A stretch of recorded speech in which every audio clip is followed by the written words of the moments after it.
မင်္ဂလာပါရှင်ကျမတို့ပန်ဝါစကားဝိုင်းသတင်းတင်ဆက်မှုအစီအစဉ်ကနေကြိုဆိုလိုက်ပါတယ်ဒီကနေ့တင်ဆက်ပေးသွားမှာကတော့ကချင်အထူးဒေသတဲ့နယ်မြေအတွင်းမှာဒေသခံပြည်သူများအားအထင်လွဲမှားစေတဲ့ရုပ်သံဖိုင်အဟောင်းများနဲ့သတင်းအမှားဝါဒဖြန့်နေခြင်းသာဖြစ်ဟုဆိုတဲ့သတင်းကိုတင်ဆက်ပေးပါမယ်ရှင်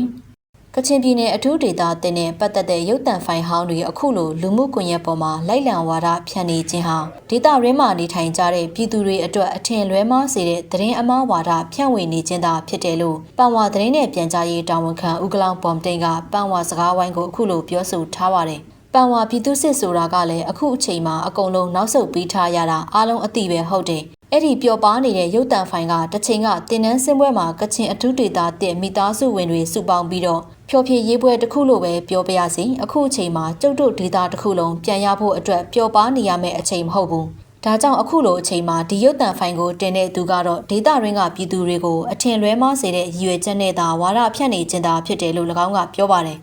လက်ရှိအချိန်မှာကချင်ပြည်နယ်အထူးဒေသတဲ့ဒေသခံနယ်မြေတွေပြန်လည်ရရှိဖို့အတွက်ကချင်ပြည်နယ်အထူးဒေသတဲ့အကြီးအကဲတွေကပြန်လည်စ조사နေတဲ့ဆိုတာဒေသခံမိဘပြည်သူတွေသိဖို့လိုပါတယ်။မလိုလားအပ်တဲ့သတင်းသူသတင်းမားတွေကိုအယုံမလွယ်ဖို့လိုအပ်တယ်လို့အထက်ပါတာဝန်ရှိသူကထည့်သွင်းပြောဆိုထားပါတယ်။ပြီးခဲ့တဲ့ရက်ပိုင်းကလည်းအခုလိုသတင်းသူသတင်းမားတွေဖြန့်ဝေတဲ့ကိစ္စတစ်ခုဖြစ်ပွားခဲ့တယ်။အဲ့ဒီသတင်းကလည်းကချင်အထူးဒေသတဲ့အဖွဲ့ချုပ်ဥက္ကဋ္ဌကြီးရဲ့ပိုင်ဆိုင်မှုနဲ့ရန်ကုန်မှာ200ဘီလီယံကျော်တန်တဲ့မြေကွက်ဝယ်ယူတဲ့ဆိုတဲ့သတင်းအမှားတွေလည်းဖြန့်ဝေခဲ့ပါတယ်။ဒါတွေဟာကချင်ပြည်နယ်အထူးဒေသတဲ့အတွင်းကဒေသခံပြည်သူတွေကိုဝေဝါးစေတဲ့သတင်းအမှားတွေသာဖြစ်တယ်လို့၎င်းကပြောဆိုပါတယ်။ကချင်ပြည်နယ်အထူးဒေသတဲ့နယ်မြေတွေကိုပြီးခဲ့တဲ့2024ခုနှစ်အောက်တိုဘာလအတွင်းကစပြီး KIA PDF ပူးပေါင်းအဖွဲ့နဲ့ AA ဂေါ်ရခါကျောင်းသားတပ်မတော်စတဲ့ပူးပေါင်းအဖွဲ့တွေကနယ်မြေကျူးကျော်ပြီးအင်အားအလုံးအရင်သုံးကဝင်ရောက်တိုက်ခိုက်သိမ်းပိုက်ခဲ့ပါတယ်။ကျမတို့ပန်ဝါစကားဝိုင်းသတင်းတင်ဆက်မှုအစီအစဉ်ကနေကချင်ပြည်နယ်အထူးဒေသတဲ့အတွင်းဖြစ်ပေါ်နေတဲ့သတင်းထူးသတင်းဦးများ